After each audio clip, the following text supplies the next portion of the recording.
Hello everybody, welcome to the Gastric Mindset podcast. My name is Safi. I am 8 years post-op, a therapeutic practitioner with a focus on disordered eating pre and post-bariatric surgery.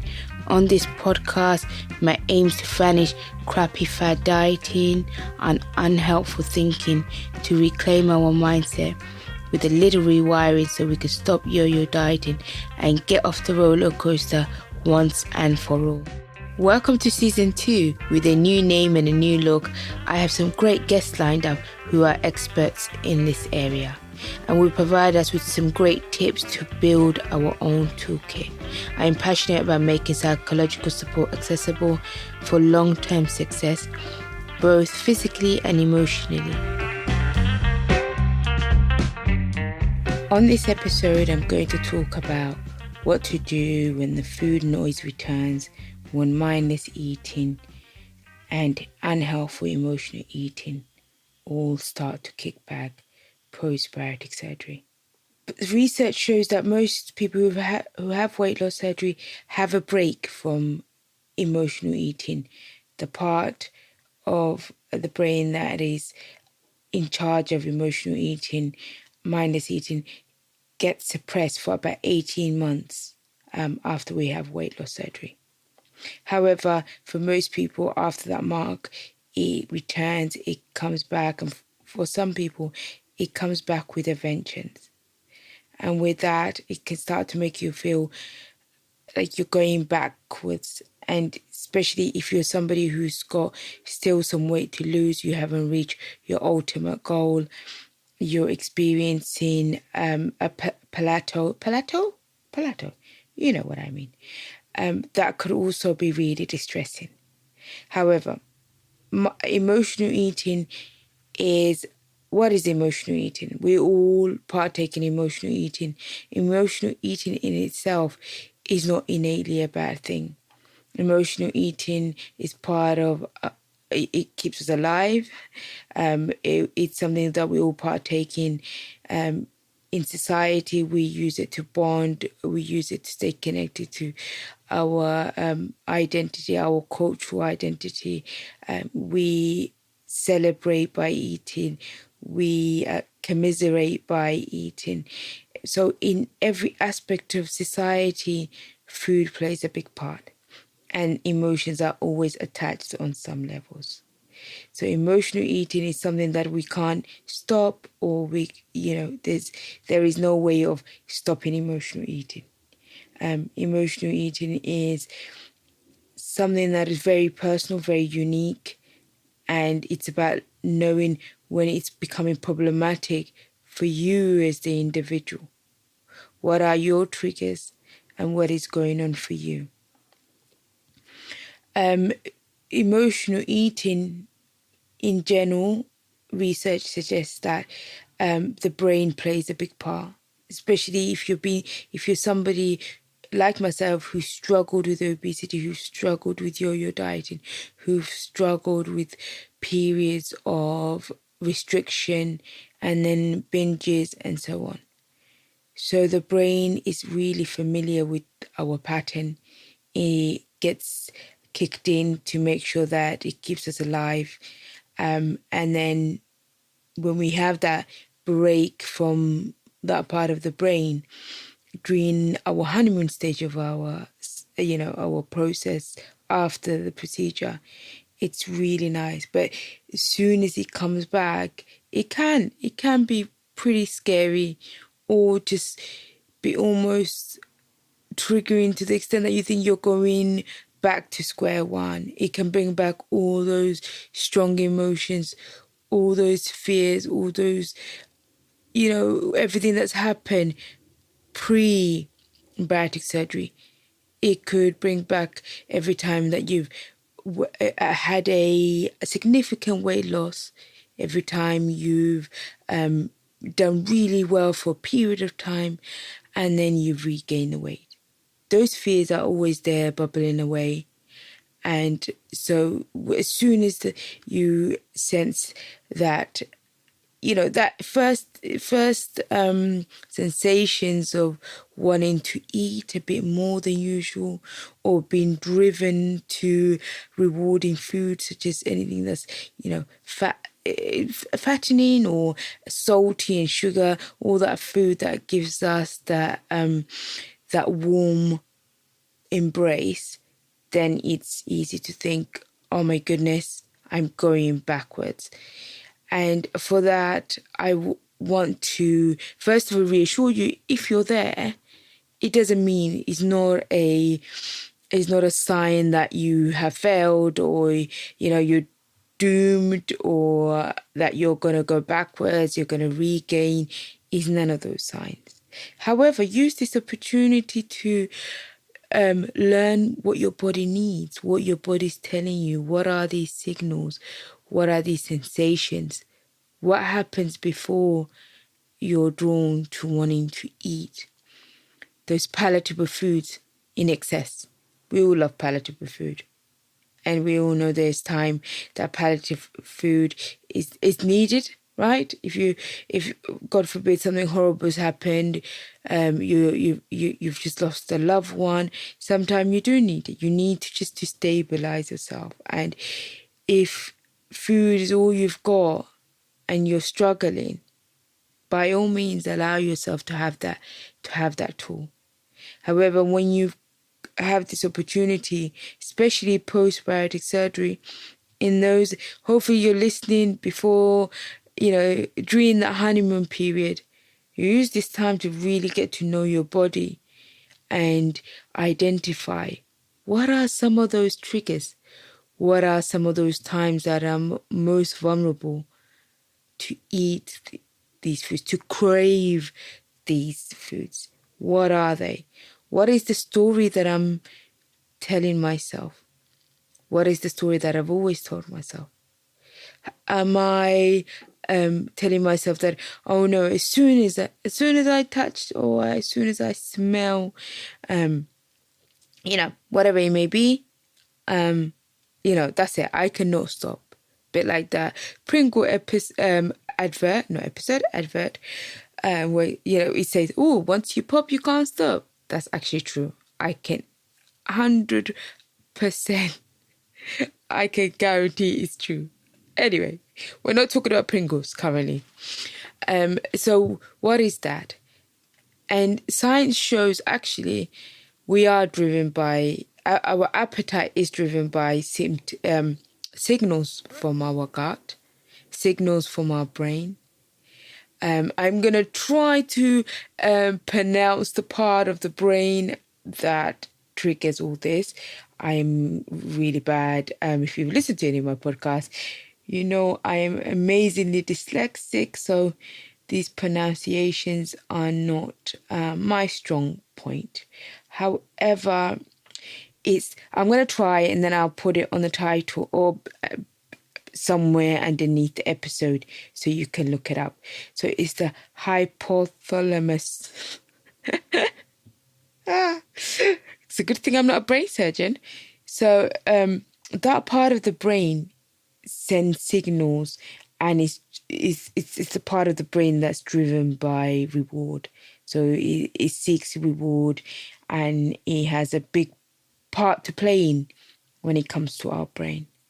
When it comes to our appetite or our cravings, that's what I mean. So look it up and see how your brain and what part your brain plays in the way you eat, in the things that you crave. And then that will give you more power. Knowledge is power, everybody.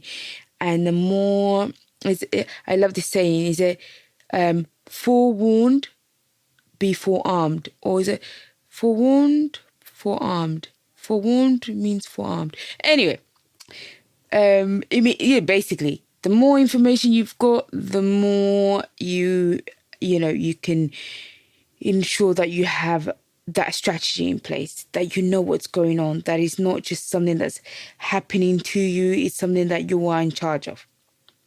So let me get off my soapbox. Back to emotional eating. So we have identified that emotional eating in itself is not harmful. In itself, it's something that we can't really stop. And emotional eating is also not classed as an eating disorder. Binge eating is, but emotional eating is not. Overeating, mindless eating, it is not classed as an eating disorder.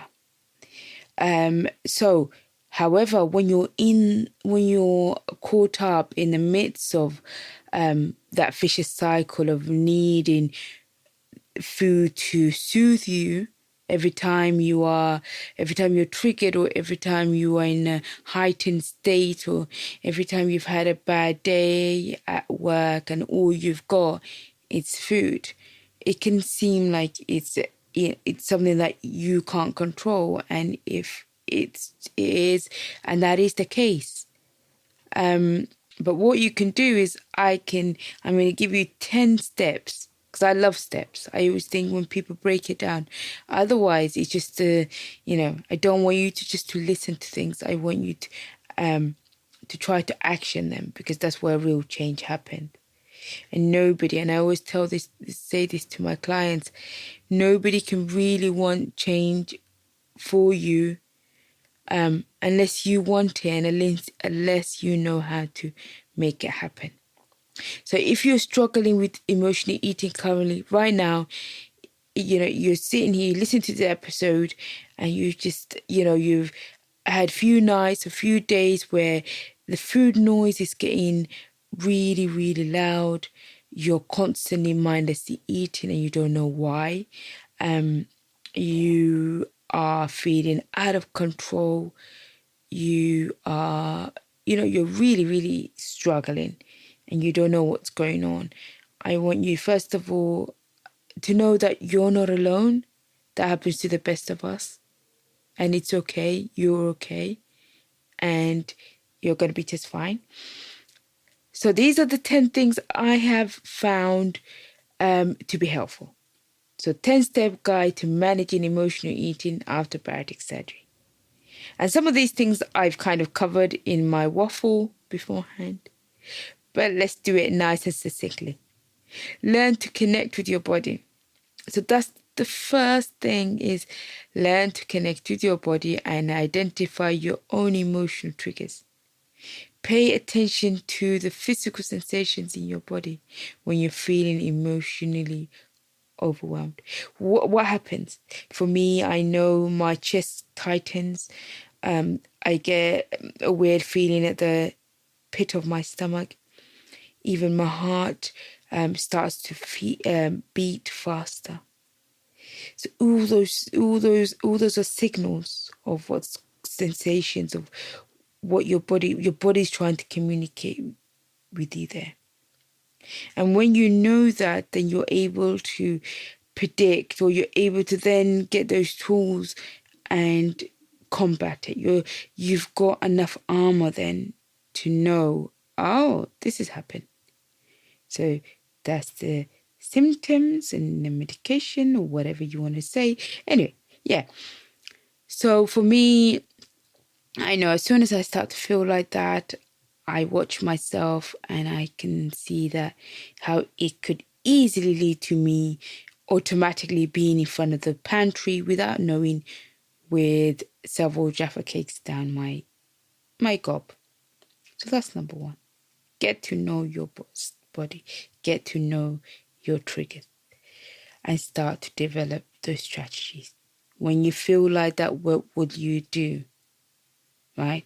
Write that down. What would you do when you feel those sensations? Will you go for a walk?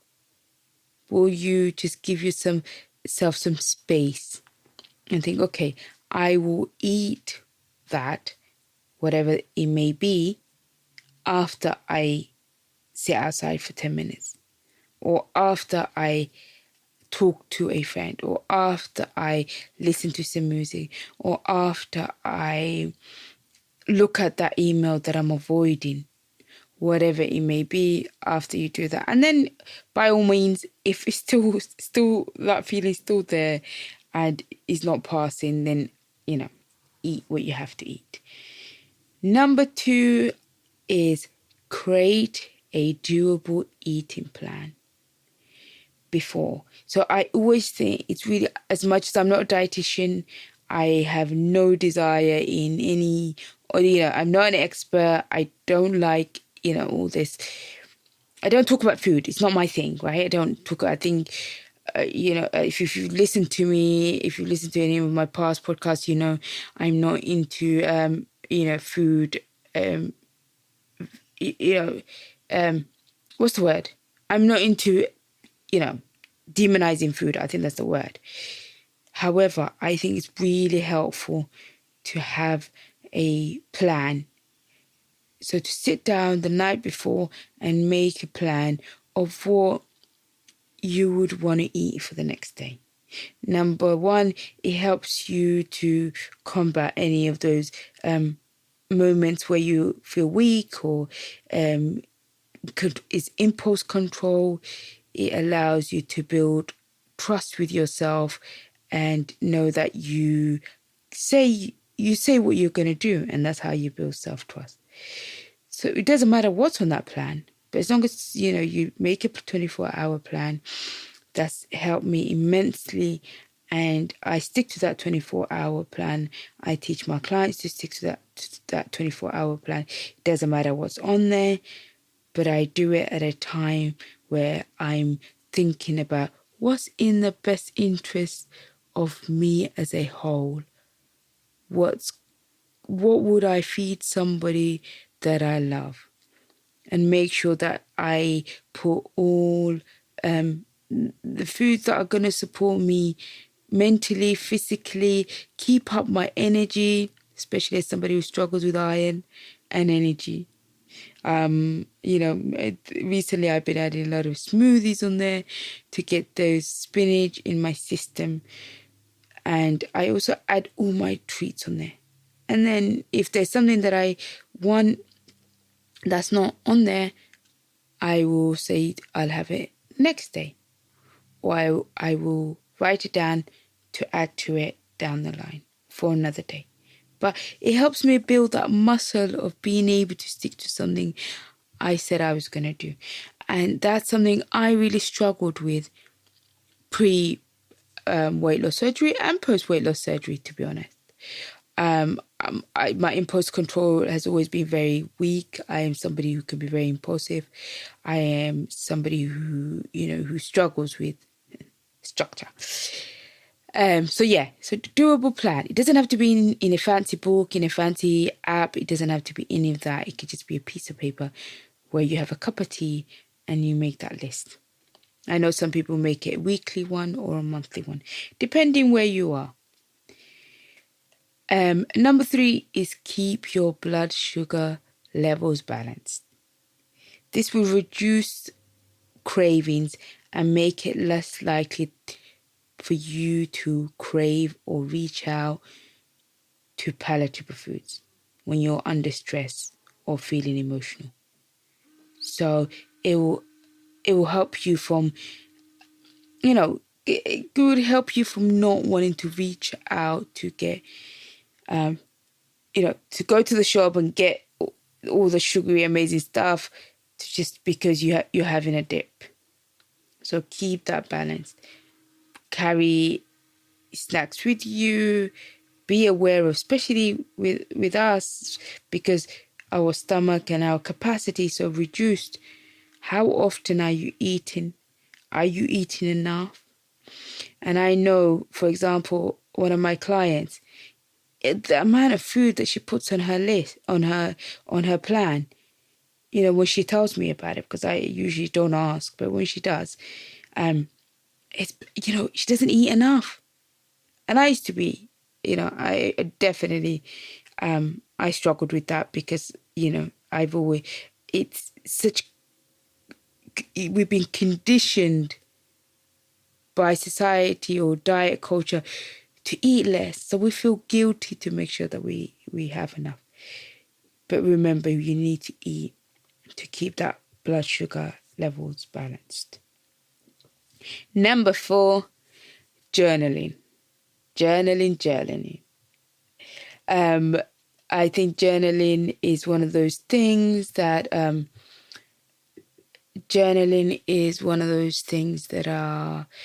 that could seem like a great idea when you've got energy and time, and then you want to get a beautiful little book and a beautiful pen, and you want to put a candle on and have a beautiful mug and be like, oh, almost like Instagram ready, right?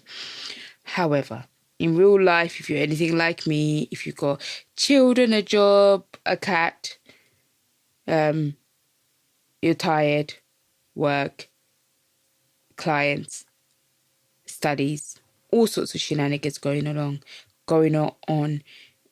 that's just not going to happen.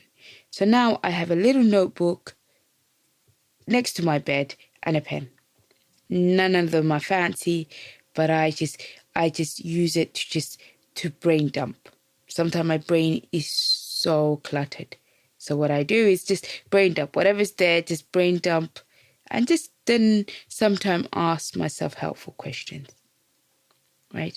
So then I can track my patterns of when I feel, what my emotions are, what in my way, because emotions usually come in waves. So I can predict when it's coming and what the triggers are and who the triggers are. Maybe the mother-in-law or the father-in-law is visiting. So yeah, do the journal and then look at it from a place of a scientist, from somebody who's studying it. Imagine it's a piece of research. What are the reoccurring patterns? What keeps on coming up for you? What is constantly running around in your head? Number 5. Stick with me, people. We're getting there. Number 5. Meditation or practice mindfulness. So that just, also, that's another one. You're like, okay, I need to go and get myself a beautiful mat and a beautiful outfit too to go along with my meditation. That all sounds amazing, and if you could do that, definitely do it. However, all you need is 10 minutes to make some space in your brain. A bit like the journaling, it's all about making space.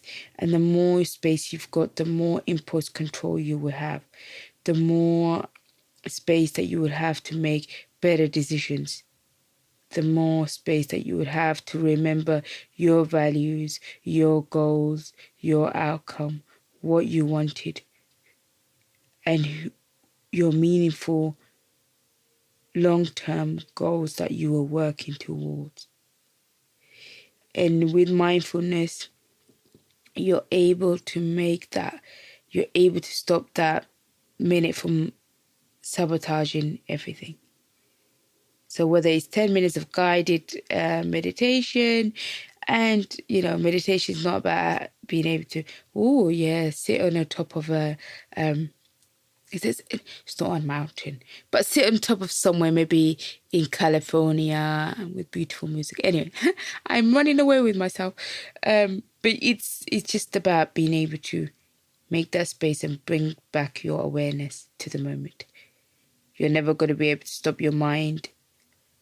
But yeah, so, it doesn't have to be perfect. Just practice it. And there's a lot on YouTube. There's a lot of free content out there. Ta-da! Number 6 is breath work. Also, very similar to journaling, mindfulness, meditation. Breath work just allows you to learn to breathe, right? Just to breathe through it. Breathe through those strong feelings. Breathe through that stress. Breathe through that anxiety.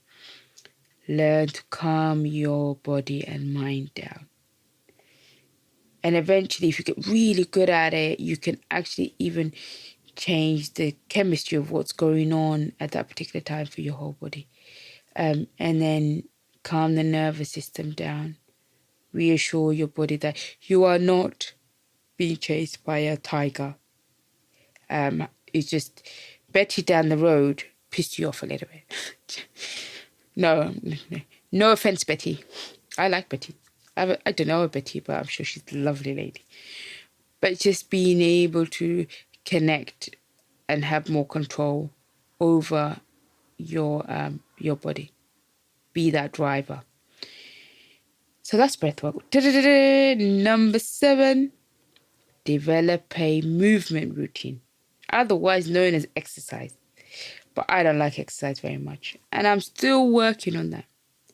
8 years into my bariatric journey, 20 whatever years into my journey of trying to lose weight, walking, I think, it's the one thing I enjoy the most. I did get into a period where I absolutely loved Zumba.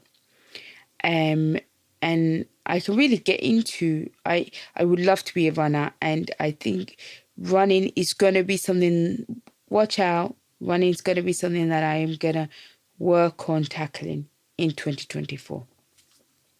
With that said, it's not about me. You didn't come to hear about my goals for 2024. It's not. We're not calling it a January. What do we call them? Where? January New Year's resolution. No, it's not. So I might as well start it before then, because I have less chance of breaking it. But if I practice all this, then I won't break it, will I? Anyway, so movement. Whatever your movement is, whatever you like to do that, because that helps you to also be able to control your emotions, stay calmer, release some endorphins, some happiness, it's all the loveliness of exercise or movement. If exercise freaks you out, as somebody I think is heading to menopause, I definitely don't feel old enough, but we know perimenopause for women happens from 35 onwards. I'm starting to feel stiff. I don't know what part of that plays weight loss surgery has played. I feel like I need more calcium. I haven't been very good with my calcium. So yeah, I'm definitely in need of needing to take control of rebuilding some muscle and trying to support myself as I go into that journey. Number 8, get enough sleep, she says.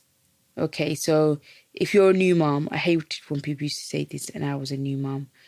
Okay, if you're a new mom, you work night shifts, anything's going on for you, you're finishing up your studies, a bit like me at the moment. You're going, there's all sorts of stuff happening in life. Do your best. And research says that people who were abstaining from alcohol,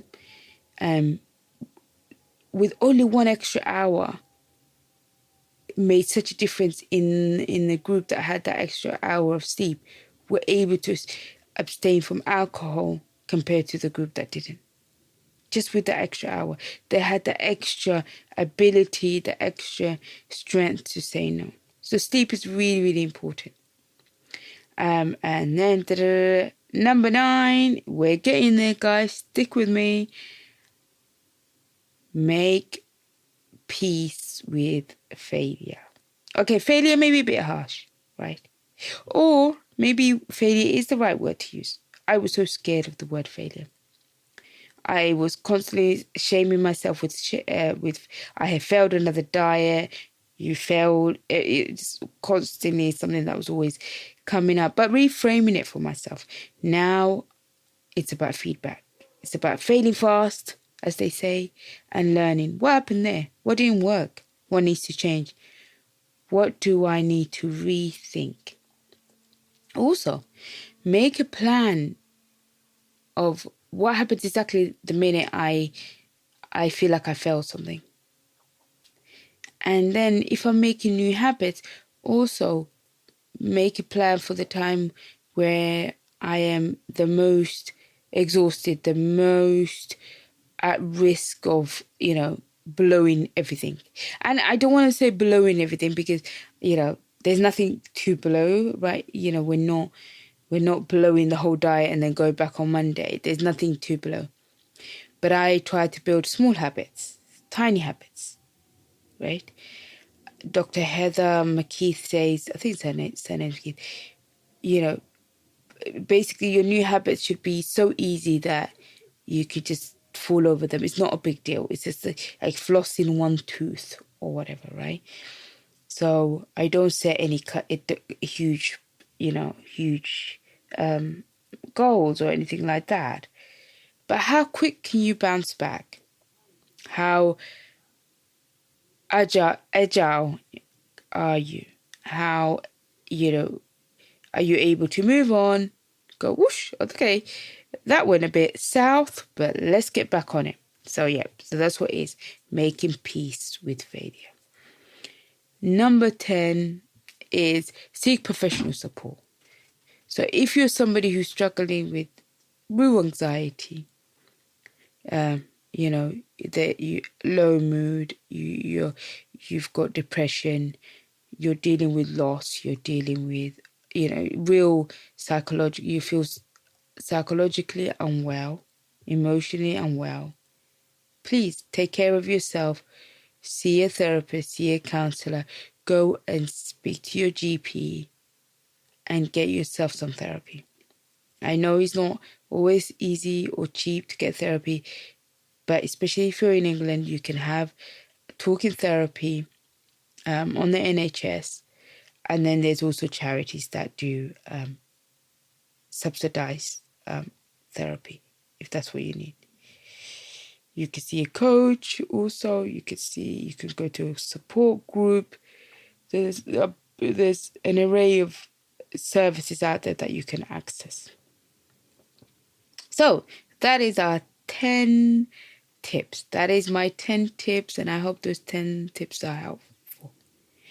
But the last few things I want to share with you while I still have you here is to remember the most important thing that we must move away from as a collective, as people who've struggled with our weight, as people who've struggled with obesity, with people who have felt the emotional trauma of going off on a diet with all the hopes, all the wishing, all everything that comes with that.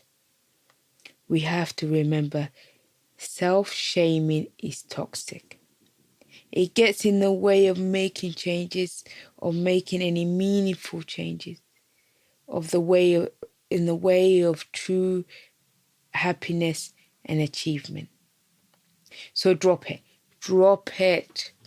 fast if that's something that you carry around. If you're somebody that beats yourself up with critical inner voice, drop it. Number one, who does it even belong to? Where did it come from? Whose narrative is it in the first place? Does it belong to you, or does it belong to somebody, I'm sure well-meaning relative from when you were 5 years old? Do me a favor and drop it. So, tips on practicing self-compassion. Self-compassion is the answer to self-shaming, toxic, inner, critical voice. So these are the tips. And I know it's not easy because a lot of us, we've spent so much time being in this place of, being our own worst enemy and allowing, I love this quote, but I can never remember it properly, allowing our worst enemy to live between our two ears. I think his name is Lord Hamilton. I love it. It's actually my favorite quote ever. But be patient with yourself. It takes time to change old habits and learn new coping mechanisms. Don't beat yourself up if you have a setback. Remember that if you have a setback, it's everything has a setback. Nothing is linear. Nothing ever in life is linear. Nothing ever, it's just upwards. Everything always, nothing's a straight line. Just pick yourself up and start again.